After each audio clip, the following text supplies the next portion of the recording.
Coaching की fees पहले चुकाते हैं, बच्चा बाद में पढ़ता है। डॉक्टर की फीस पहले चुकाते हैं, इलाज बाद में करवाते हैं। आज तक जैन समाज वालों को महावीर भगवान का भरोसा नहीं है। क्या मतलब पंडित जी, आप क्या कहना चाहते हैं? भरोसा नहीं। हम भगवान को कोल करार करते हैं, भगवान छत्र चाहिए, यदि मेरा काम हो गया तो। लोग में आप पहले देते सब, और आपको भगवान का इतना भरोसा नहीं है। नहीं, गलत कह रहे हैं। बोला भगवान एक सिंहासन चढ़ाऊंगा आपके लिए, बशर्ते मेरा अफेयर शादी में निपट जाए। वाह, ये भी भगवान का ही काम। जब मैंने कहा भगवान, भले आदमी महावीर भगवान ब्रह्मचारी है, उनसे तो गलत काम मत करवा, तो ठीक है मैं बालाजी भी चला जाऊंगा, कोई करवाए, हमें कोई मतलब नहीं। मैंने तूने महावीर भगवान को बालाजी की लेवल पे खड़ा कर दिया। सोच के कितना पुअर, अब समझ आए मिथ्या दृष्टि कितना सुंदर होता होगा। लिखा है, आप पद्म पुराण पढ़ना। पद्म पुराण में रावण का जीव पहले से ही हैरान था सीता से।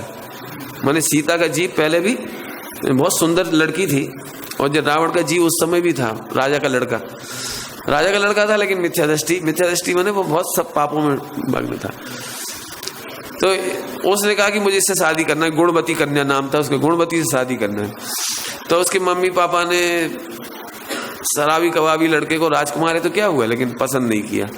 लेकिन फिर भी उन्होंने बच्ची से पूछना अच्छा समझा कि अपन दोनों को कितनी जिंदगी है, लेकिन लड़की को इतना बढ़िया महल मिल जाएगा, इज्जत मिलेगी, तो अपन उसी से पूछ लेते हैं कि बेटा राजकुमार का प्रस्ताव आया शादी के लिए, तुम्हें करना है कि नहीं करना है। तो दोनों जने रात को सोचते रहे सो गए। सोए उठते से बच्ची से पूछा, बेटा ये राजकुमार का रिश्ता है, आप शादी करोगे इससे? महल है, नौकर चाकर हैं, बहुत अच्छा है, ऐसा कहा। पढ़ना उसका गुणवती का उत्तर, पिताजी ऐसे मिथ्या दृष्टि से व्यवहार करने से अच्छा है तो मुझे किसी कुएं में पटक दो। कुएं में पटक दो, मुझे ऐसा मिथ्या दृष्टि नहीं चाहिए। अब पुराण पढ़ के देखना, एक राजकन्या का विवाह धोखे से ब्राह्मण के बेस में छिपे हुए उससे हो गया, स्वीपर से।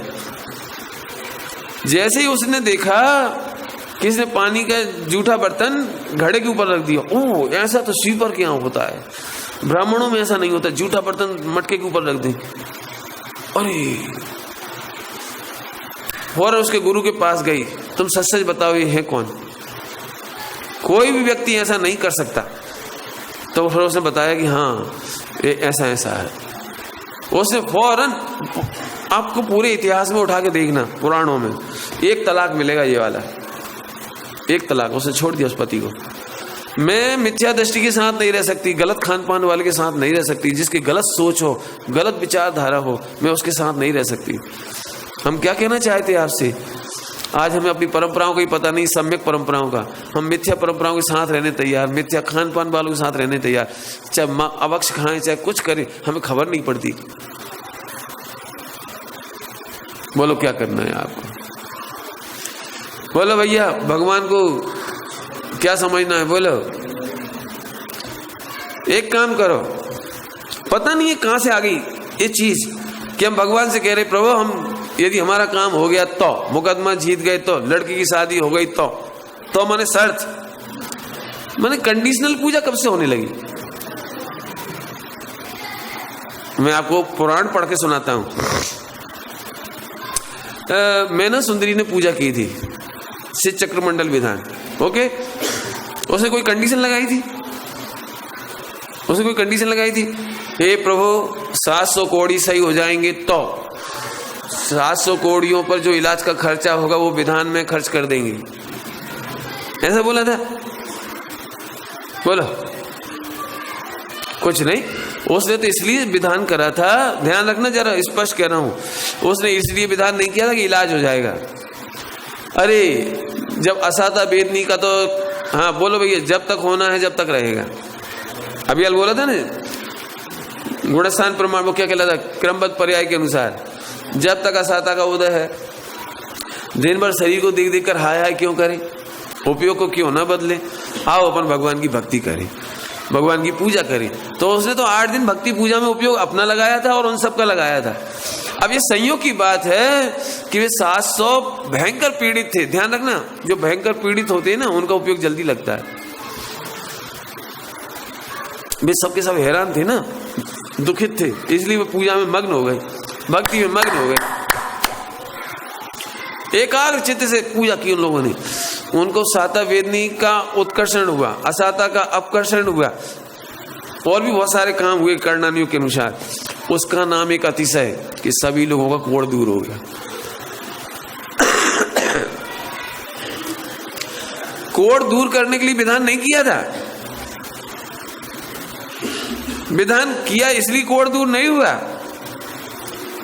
क्या कह गए हम, कुछ कह गए? यदि ऐसा हो तो एक काम करो, कोढ़ी बहुत है अभी भी बहुत लोग हैरान परेशान हैं। आप एक विधान करो, लेकिन सुनो फिर कह रहा हूं, शर्त में पवित्रता नहीं होती। क्या बोल गए हम?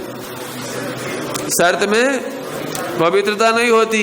उसने तो निश्चल भाव से भक्ति करी थी, इसलिए अतिशय हुआ।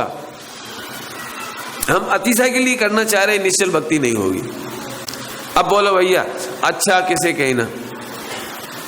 अच्छा खान पान जो निरोगता दे, अहिंसा दे, सट आवश्यक कराए, सब में लगा लेना आप जो परिभाषा। मकान कैसा बनवाओगे? अब जब एक बात आएगी तो एक बात और कह ही दे पे अभी। क्यों भाई? जिनकी सगाई नहीं हुई हो, लड़की देखने जाओगे तो इंटरव्यू में क्या पूछोगे, या क्या पूछते हैं बच्चे लोग? तुम मेरे साथ पार्लर में चलोगे कि नहीं चलोगे? ये नहीं, पहले ये पूछो सट आवश्यक होगा कि नहीं होगा, हमारे माता पिता की समाधि होगी कि नहीं होगी। एक बहुत अच्छा वाक्य लिखा है, प्रासंगिक होने से सुना रहा हूं आपको। एक बनीता बोधनी नाम की पुस्तक है, बहुत पुरानी है, 150 साल पुरानी।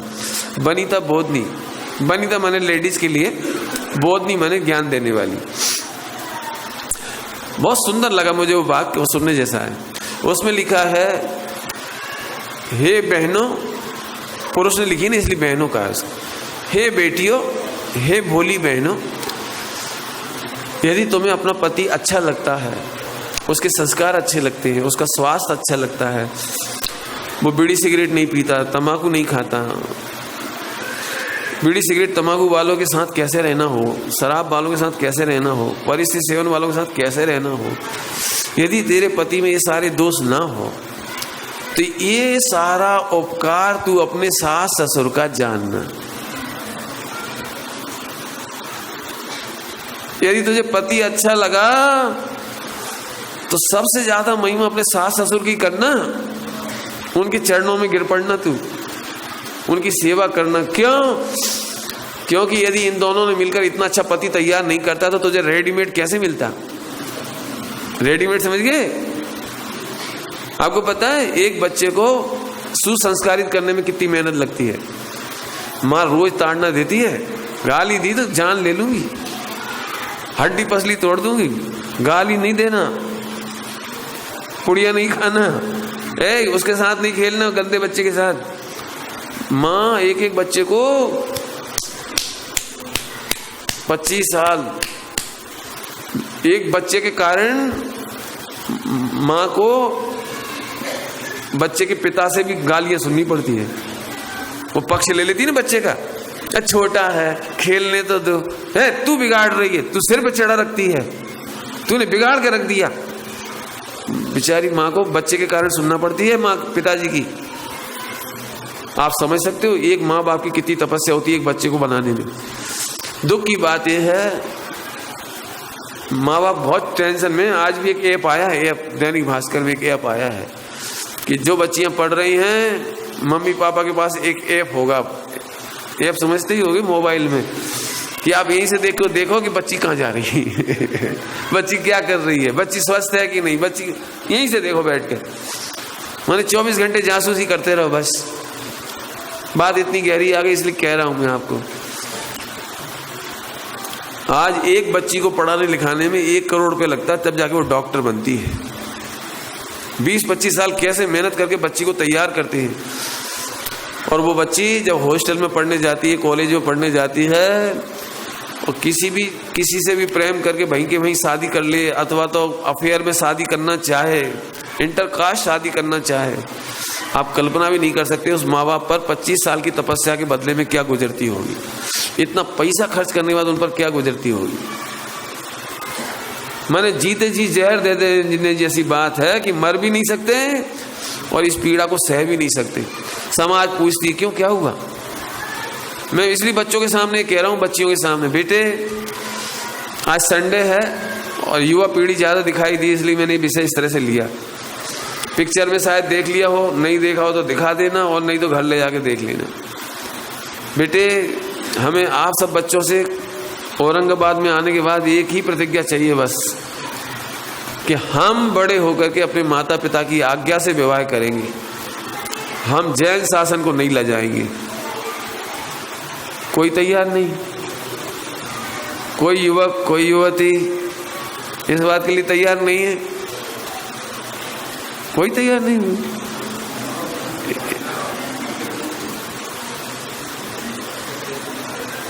वेरी गुड, बहुत अच्छा। बाकी लोगों को समझा देना। ये कह सकते और क्या कहें। मैं बहुत हृदय से ये बात कहता हूँ, कितनी पीड़ा होती होगी। 1 करोड़ रुपए खर्च हो जाता है वो, और लड़की, हमारे गुरुजी एक बात कहते हैं, मैं आपको कहता हूँ,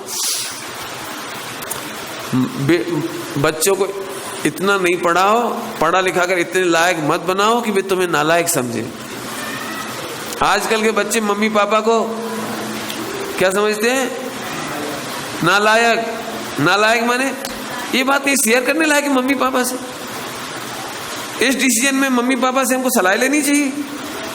वे क्या समझे, हम जितना पढ़े लिखे और समझदार हैं, वे क्या समझे। मैं आपको एक बात फिर कहता हूँ, माँ बाप अनपढ़ भी क्यों ना हो, वो जितना समझते हैं ना, उतना पढ़ा लिखा डॉक्टर इंजीनियर कुछ नहीं समझता,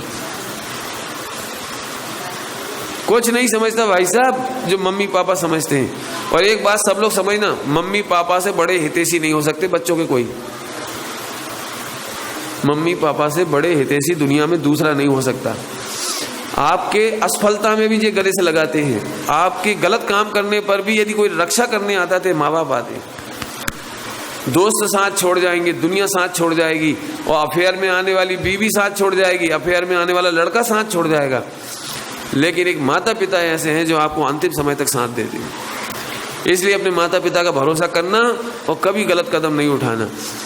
अब बोलो भैया, अच्छी शादी किसका नाम, जिसका एंड अच्छा हो। हर जगह लगाना, मेरी जो अच्छे बोलेगी परिवार समझ में आ गया आपको। टाइम तो हो गया, अब तो लिस्ट सुना देता हूँ, मुझे क्या क्या कहना था, फटाफट कह दूं, बोलो। प्रवचन आप कर लोगे घर जाके। हाँ, यदि तुम्हें श्रृंगार करना हो, कोई सज्जन देखना हो, इच्छा तो ऐसी हो रही, बाकी में भले 8 घंटे और लग जाए, लेकिन पूरा प्रवचन हो। लेकिन कोई बात नहीं, आप पढ़ लेना, मैं विश्वास करता हूँ आपका कि आप पढ़ लेंगे। एक सम्यक दृष्टि ये सुंदर है, एक पंचम गुण स्थान बढ़ती सुंदर है, एक उत्तम क्षमा। बोलो, क्रोध करने वाला अच्छा लगता है कि क्षमा करने वाला अच्छा लगता है।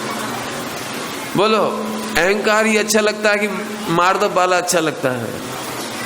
बोलो, झूठ बोलने वाला अच्छा लगता है कि सत्य बोलने वाला अच्छा लगता है। बोलो, तुम्हें अपना शादी करने वाला लड़का अथवा पत्नी, जब देखो जब परिग्रह, पैसा लाओ, खाओ खेलो, खर्चा करो, चाहे वो पत्नी हो या पति, ये अच्छा लगता है या आकिंचन अच्छा लगता है। बोलो, अश्लीलता अच्छी लगती है कि ब्रह्मचर्य अच्छा लगता है। बता दे, 8 10 लगा लो, 10 धर्म, 5 अणुव्रत अच्छे लगते हैं कि बुरे लगते हैं। बोलो, 5 अणुव्रत के बिना दुनिया में कोई सुखी नहीं हो सकता। अभी इस समय समझाने का अवसर नहीं है। बोलो, इसके बाद कुमरण अच्छा लगता है कि समाधि मरण अच्छा लगता है। अब बोलो भाई, अब एक काम करना, हमने जो कल्चर आपको बताया, प्राचीन कल्चर, आपको प्राचीन कह रहा हूं, जानबूझ के प्राचीन कह रहा हूं। हर पुरानी चीज खराब नहीं होती और हर नई चीज अच्छी नहीं होती। आप उसके माइनस प्लस देखिए ना, नेगेटिव पॉजिटिव देखिए ना। हम खुद चाह रहे हैं आप एनालिटिकल बने, एनालिसिस करके निर्णय करें। मैं अपने जीवन में दो जॉब, मैंने गवर्नमेंट की जॉब की, सेंट्रल गवर्नमेंट का भी जॉब किया और स्टेट गवर्नमेंट का भी किया। मैं बेवकूफ़ नहीं हूँ।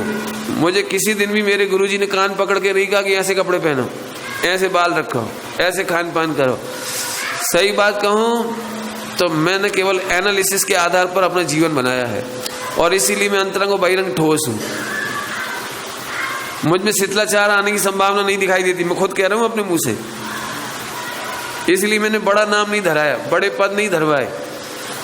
मैं जिस जगह भी खड़ा रहूंगा बोल्ड खड़ा रहना चाहता हूँ। मैं ऐसा नहीं चाहता हूँ नाम बड़े और दर्शन, मैं नहीं चाहता। अब बोलो भाई, मैंने एनालिसिस करके निर्णय किया, आप भी एनालिसिस करो ना। मैं कब कहता हूँ आंख बंद करके काम करो, आप बिल्कुल काम मत करो, लेकिन निर्णय जरूर करो। मैं समझता हूँ आप अपना श्रृंगार इससे करेंगे और नहीं समझ में आए तो आप मेरे से पूछ लेना। 5 अणुव्रत के मामले में आप समाचार पत्र पढ़ लेना। बोलो भाई, हिंसा करने में लादेन सबसे टॉप पे था आज की तारीख में। अच्छा लगता है आपको? तो अहिंसा अच्छी है, ओके? अरे बोलो, हिंसा या अहिंसा? चल, हिंसा के बाद झूठ, हिंसा के बाद झूठ, विजय माल्या कैसा लगता है आपको? इसका मतलब सत्यानुव्रत ठीक है ना? और कौन बचा? अचौर्याणु। चोरी करने में नंबर 1 कौन था? बहुत टैक्स चुरा रहा था, मेसी। मेसी का नाम सुना है? अभी कल परसों नया नाम आया है, एकदम ताजा नाम। उसने कितने करोड़ रुपए का, 45 करोड़ कितने करोड़ रुपए का टैक्स चुराया। मेसी फुटबॉल का खेलने वाला। अब बताओ उसको आज कैसा लग रहा है? 21 महीने की जेल हुई है उसे। अभी रिटायर हुआ था ना, जब रिटायर हुआ, संन्यास लिया, तो देश के राष्ट्रपति ने तक उससे अपील की थी कि आप एक बार फिर विचार करिए, देश के लिए खेलिए। और 4 दिन नहीं बीते, अपने यहाँ तो शायद इस बात को छिपा देते अपन, और नहीं तो 20 साल तक मुकदमे में खींचते रहते। उधर नहीं खींचा। 4 दिन पहले का समाचार, 3 दिन पहले के राष्ट्रपति ने उससे अपील की कि आप संन्यास लेने के बारे में फिर से विचार करो। 3 दिन बाद समाचार पत्र में आया कि 21 महीने की जेल। अब बताओ ये चोरी अच्छी है कि अचोर्य अच्छा है? अब ब्रह्म के मामले में तो आसाराम से बढ़िया नाम नहीं मिल सकता। बोलो भैया, आसाराम बनना है कि नहीं?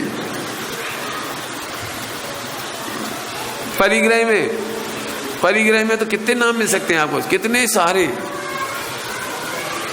पैसे के खाते रही, चाहे विजय माल्या का नाम ले लो, और नहीं तो और भी बहुत सारे नाम है? जयललिता, ये जयललिता का नाम गिना रही है। अब बोलो भैया, परिग्रह अच्छा है कि अपरिग्रह अच्छा है? मैं एक अंतिम बात कह के बात पूरी करूं। मैंने जिंदगी में सोना नहीं पहना तो है, कितनी देर पहना वो बताना है मुझे गोल्ड पसंद नहीं था, लेकिन ऐसा भी नहीं था बिल्कुल पसंद नहीं था। लेकिन जब मेरी सिस्टर की शादी होने लगी ना, मैं कॉलेज में आ गया था 1985 में प्रोफेसर बनने के पढ़ाने के लिए। 92 में मेरी सिस्टर की शादी हुई, तब मेरे पिताजी 3 अंगूठियां खरीद के लाए कि लाला जी को जो पसंद आएगी वो दे देंगे। तो ऐसे करते करते वो 2 चली गई, 1 बच गई। तो पिताजी बोले तुम पहन लो, तो मैंने शादी में पहन लेते कोई बात। अब बस उतनी देर में पहनी, फिर वो किसी ने वापस नहीं मांगी, मैं पहने रहा। लेकिन उसे पहनने के बाद जो मेरे अंदर में विकल्प आए वो मैं बता रहा हूँ। मुझे परिग्रह क्यों पसंद नहीं है, इसलिए मैं कह रहा हूँ। मुझे क्या तकलीफ हुई कि मैं रात को 10, 11, 12 बजे रात को यदि गली में से निकलता था ना और अंधकार होता था, तो मुझे अंगूठी दिखती थी, ध्रुव गायक की तरह। और पीछे एक भी आदमी ईमानदार भी आ रहा हो ना अंधेरे में, तो डर लगता था।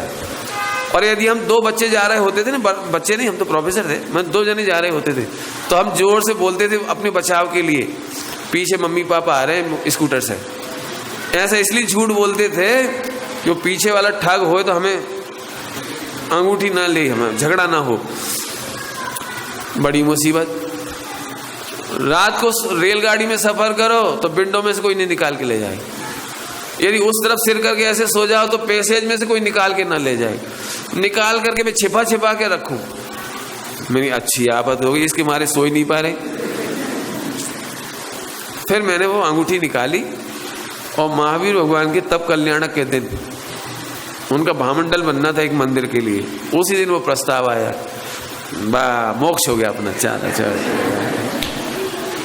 तब से मैंने सोच लिया कीमती वस्तुएं नहीं लेना, रखना ही नहीं अपने को, बस खत्म। अब मैं फिर कह रहा हूं विचार करोगे तो सुखी होगे, अदरवाइज तुम्हें लगे इसमें क्या हो गया, इसमें कौन सा गुणस्थान हो गया, इतना तो अपन रख सकते हैं। मेरे से पूछो तो साधक को 1 रुपए की भी जरूरत नहीं। मैं जो अंदर से सोचता हूं साधक को 1 रुपए की भी जरूरत नहीं है। और इसीलिए मैंने पूरे विश्व में एक ऐलान कर रखा है, उसे अभी भी कर देता हूं कि कोई भी ब्रह्मचर्य लेना चाहे भाई या बहन, तो मेरा पहला अनुरोध है कि कमाने मत जाना। कमाने वाले 90% फेल हो गए। कमाने का माहौल खराब है, बस सारी बेगी बातें होती हैं अश्लीलता की, चाहे लड़का हो या लड़की हो। ऊपर से फ्रेंडशिप और अकेले लड़का लड़की का जॉब हो तो और खतरनाक। मैंने जो 2 कंडीशन देखी दोनों जॉब में, मेरे अनुसार, मेरे शब्दों में तो 100 रावण के बीच में एक सीता काम करे, इतना खराब माहौल है। इसलिए नॉन जैन हो या जैन हो, मेरा एक ही आह्वान है, सील की रक्षा करना चाहते हो विश्व के कहीं भी, तो आप बिल्कुल नहीं करना, जॉब नहीं करना। जरूरत पड़े तो आप हमारे पास आ जाना, हम आपको सुरक्षित भोजन देंगे, सुरक्षित कपड़े देंगे, आप अपनी आराधना करो, बस इसके लिए हम तैयार। लेकिन जिंदगी में कभी जॉब मत करो। हमारे गुरुजी कहते हैं फिर ध्रुव फंड मत बनाओ, ध्रुव दृष्टि करो, ध्रुव दृष्टि करो, ध्रुव फंड नहीं बनाओ। बहुत चक्कर है खराब। मुझे तो बड़ा दुख लगता है कई बार कि बड़ी मुश्किल से तो त्यागी व्रती इन पचड़ों में से निकले, और निकलने के बाद फिर उसी झगड़े में लग गए। जी निर्माण कराओ, जी चंदा इकट्ठा कराओ, जी पैसा इकट्ठा कराओ, और बोलियों में मैं नंबर 1। मालूम है सुमत प्रकाश का जादू, मंच पे आ जाए तो 1 करोड़ फटाफट। मर गए सुमत प्रकाश। मैं दुकान में कमा रहे थे मुझे बिल्कुल पसंद नहीं, मुझे पसंद नहीं हो, ये मेरा व्यक्तिगत एनालिसिस है। हाँ, सभी लोग अच्छी आराधना करें, इसलिए बात कही है बिल्कुल अच्छे से। अब फिर सोचना भैया अच्छे की परिभाषा। हाँ, अच्छे की परिभाषा क्या थी? वेरी गुड, बच्चों को तो याद हो गया, बहुत बढ़िया।